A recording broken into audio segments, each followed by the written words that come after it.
je vous propose donc d'aborder les 3 derniers points concernant 10 choses que nous ne ferons plus au ciel.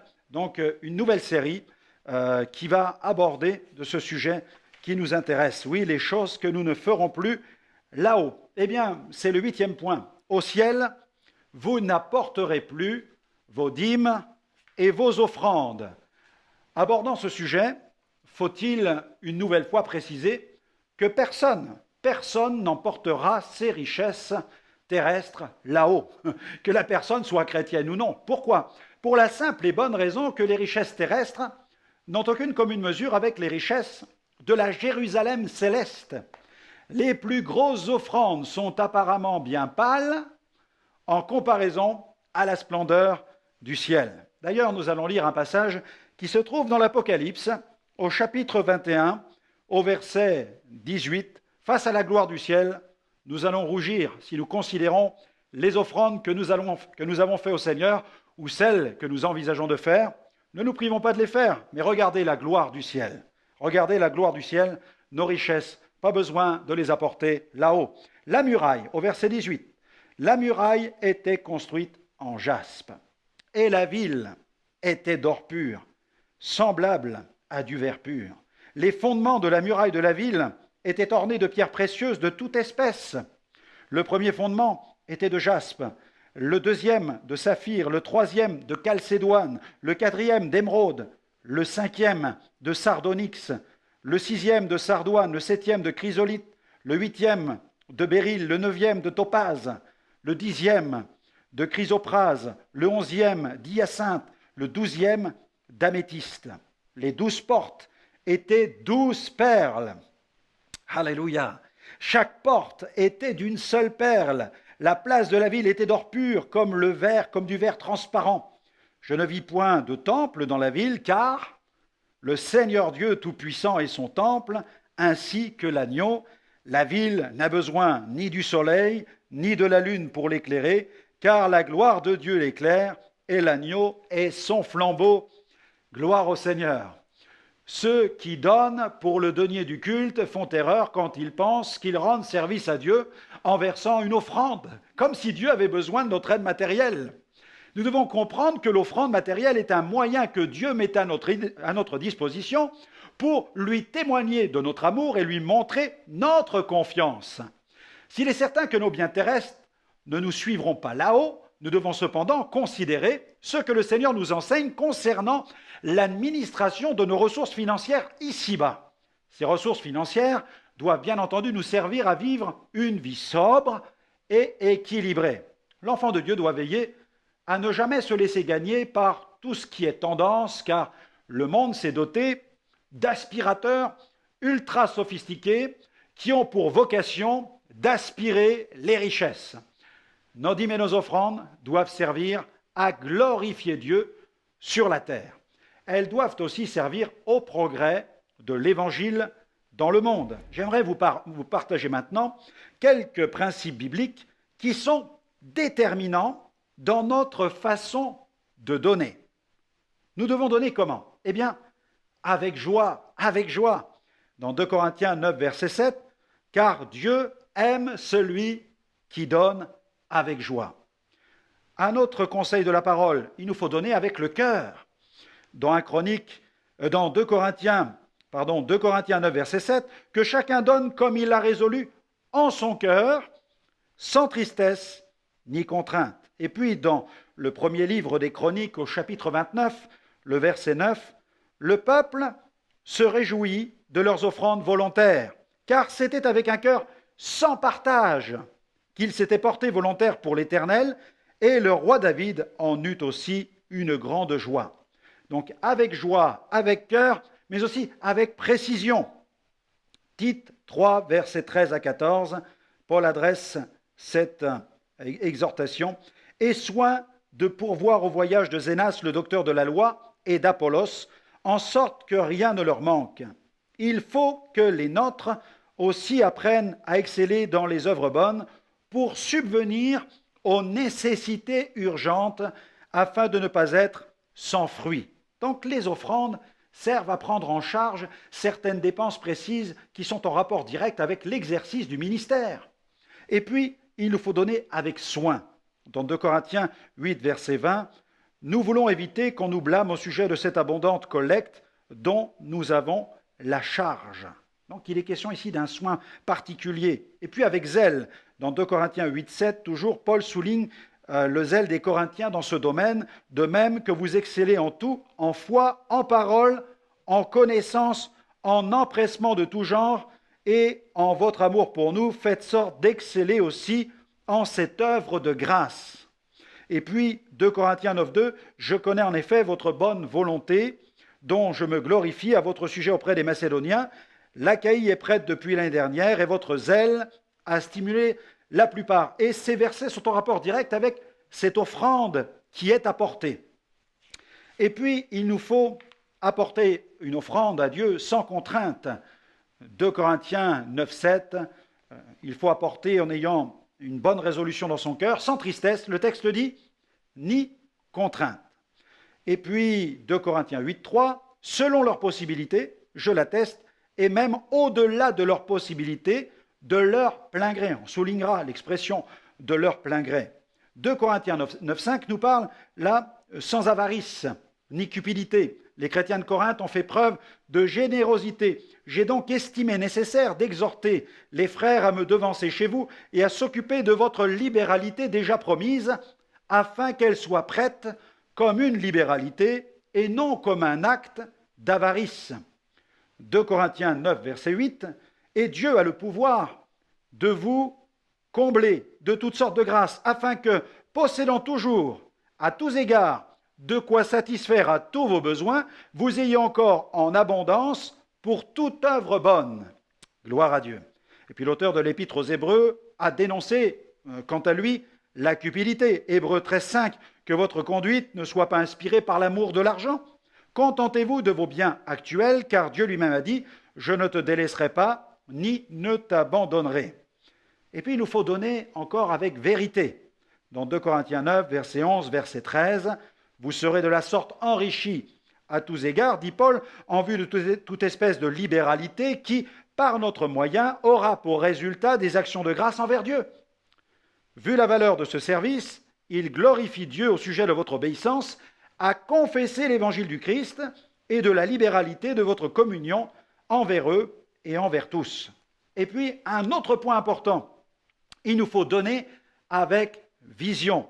Je donne avec vision pour le développement de mon église locale, mais aussi pour la progression de l'évangélisation dans ma localité et dans le monde. Jésus a dit, « Allez, faites de toutes les nations des disciples, baptisez-les au nom du Père, du Fils et du Saint-Esprit. » Jésus a aussi ajouté, « Allez dans le monde entier, prêchez la bonne nouvelle à toute la création. » Marc 16, verset 15, Matthieu 28, verset 19. Les ordres de Jésus sont clairs. Paul a encouragé les assemblées chrétiennes à soutenir l'œuvre de Dieu. Dans 1 Corinthiens 9, 9, « Car il est écrit dans la loi de Moïse, « Tu ne muselleras pas le bœuf quand il foule le grain, Dieu se met-il en peine des bœufs. » 1 Timothée 5, 18, « Tu ne muselleras pas le bœuf qui foule le grain et l'ouvrier mérite son salaire. » Et puis Galates 6, 6, toujours sur la question des finances, « Que celui à qui l'on enseigne la parole, eh bien fasse participer à tous ses biens celui qui l'enseigne. » Ici-bas, le Seigneur nous fait le privilège de participer au développement de son œuvre. Alors contribuons à ce développement dans un véritable esprit de générosité. Voyons un autre point. Au ciel, vous ne prendrez plus la Sainte Seine. Allez, plus de Sainte Seine au ciel. Au ciel, nous ne participerons plus à la table de la Seine. Là-haut, il est plutôt question du repas des noces. Il convient cependant de préciser que ces deux repas ne visent pas le même but. En passant de la table de la Sainte Seine à celle des noces, nous passerons en fait de l'emblème à la réalité. Au repas des noces, nous aurons bien plus qu'une coupe accompagnée de quelques morceaux de pain. Nous serons avec le Christ, l'agneau de Dieu en personne. Les emblèmes auront disparu. Il s'agira alors de la réalité, Jésus. Le livre de l'Apocalypse décrit merveilleusement le moment glorieux où l'Église prendra place à la table des noces. Dans le livre de l'Apocalypse, chapitre 19, versets 6 à 9, « Et j'entendis comme la voix d'une grande foule nombreuse, comme un bruit de grosses eaux et comme un bruit de forts coups de tonnerre, disant « Alléluia, car le Seigneur, notre Dieu, Tout-Puissant, est entré dans son règne. Réjouissons-nous, soyons dans l'allégresse et donnons-lui gloire, car les noces de l'agneau sont venues, son épouse s'est préparée. Et il lui a été donné de se revêtir d'un fin lin éclatant, pur, car le fin lin, ce sont les œuvres justes des saints. L'ange me dit, heureux ceux qui sont appelés au festin des noces de l'agneau. Puis il me dit, ces paroles sont les véritables paroles de Dieu. Amen. Et puis, les conditions nécessaires pour participer à ces deux repas témoignent d'une autre différence importante. En effet, pour participer à la Sainte Seine, il est demandé de s'examiner, c'est-à-dire de discerner le corps et le sang du Seigneur dans les emblèmes. Paul en parle dans sa première épître aux Corinthiens, chapitre 11, verset 29, il écrit « Car celui qui mange et boit sans discerner le corps du Seigneur, mange et boit un jugement contre lui-même. » Cet examen est important quand nous prenons la Sainte Seine entre nous ici-bas. Cette introspection garde l'enfant de Dieu de toute espèce de disqualification. Et puis en nous examinant et en nous jugeant nous-mêmes, nous nous préparons pour un autre repas, celui des noces de l'agneau. En effet, si le chrétien veut participer à ce repas céleste et entrer dans la gloire, il doit veiller à s'examiner lui-même quand il participe à la table du Seigneur ici-bas.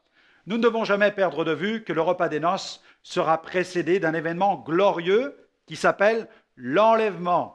Cet enlèvement sera en quelque sorte une forme de jugement, car seuls les enfants de Dieu qui auront été jugés dignes de participer au repas des noces seront enlevés. Les autres seront laissés. Regardez ce que Jésus a déclaré dans l'évangile de Matthieu. Matthieu, chapitre 24, verset 36. « Pour ce qui est du jour et de l'heure, personne ne le sait, ni les anges des cieux, ni le Fils, mais le Père seul. Ce qui arriva du temps de Noé arrivera de même à l'avènement du Fils de l'homme. Car dans les jours qui précédèrent le déluge, les hommes mangeaient et buvaient, se mariaient et mariaient leurs enfants, jusqu'au jour où Noé entra dans l'arche. Et ils ne se doutèrent de rien, jusqu'à ce que le déluge vienne et les emporte tous. Il en sera de même à l'avènement du Fils de l'homme. Alors de deux hommes qui seront dans un champ, l'un sera pris et l'autre laissé. De deux femmes qui moudront à la meule, l'une sera prise et l'autre laissée. Veillez donc, puisque vous ne savez pas quel jour votre Seigneur viendra. Amen. Veillons donc à notre manière de participer à la Sainte Seine. Lisons un autre passage dans la première aux Corinthiens, chapitre 11, versets 27 à 34. C'est l'apôtre Paul qui, dans cet esprit, désire nous préparer pour le repas des noces en nous appelant à nous introspecter concernant aussi le repas de la Sainte Seine. 1 Corinthiens 11, verset 27, « C'est pourquoi celui qui mangera le pain ou boira la coupe du Seigneur indignement sera coupable envers le corps et le sang du Seigneur. Que chacun donc s'éprouve soi-même et qu'ainsi il mange du pain et boive de la coupe, car celui qui mange et boit sans discerner le corps du Seigneur mange et boit un jugement contre lui-même. C'est pour cela qu'il y a parmi vous beaucoup d'infirmes et de malades, et qu'un grand nombre sont morts. Si nous nous jugions nous-mêmes, nous ne serions pas jugés. Mais quand nous sommes jugés, nous sommes châtiés par le Seigneur, afin que nous ne soyons pas condamnés avec le monde. Ainsi, mes frères, lorsque vous vous réunissez pour le repas, attendez-vous les uns les autres. Si quelqu'un a faim, qu'il mange chez lui, afin que vous ne vous réunissiez pas pour attirer un jugement sur vous. Je réglerai les autres choses quand je serai arrivé. » Et puis, poursuivons, il y a encore un autre point touchant aux 10 choses que nous ne ferons plus au ciel. Eh bien, au ciel, vous n'évangéliserez plus. Essayez d'imaginer quelques instants tous ces évangélistes qui ont marqué l'histoire du christianisme réunis dans le ciel. John Wesley, Moody, Whitefield, Finney, Billy Sunday, Billy Graham, Reinhard Bonnke et des centaines de milliers d'autres que nous ne connaissons pas mais que le Seigneur connaît, debout, les mains levées en train de louer le Seigneur. Que les évangélistes le sachent. Dans le ciel, il n'y aura pas un coin spécial réservé pour eux, pour ces évangélistes en mal de campagne. Là-haut, ils ne pourront plus mettre sur pied des campagnes d'évangélisation. Au ciel, il n'y aura que des sauvés, des rachetés. Les évangélistes ne prêcheront plus, ils adoreront. Au ciel, ces prédicateurs de la croix seront aux pieds de celui qu'ils auront prêché sans relâche.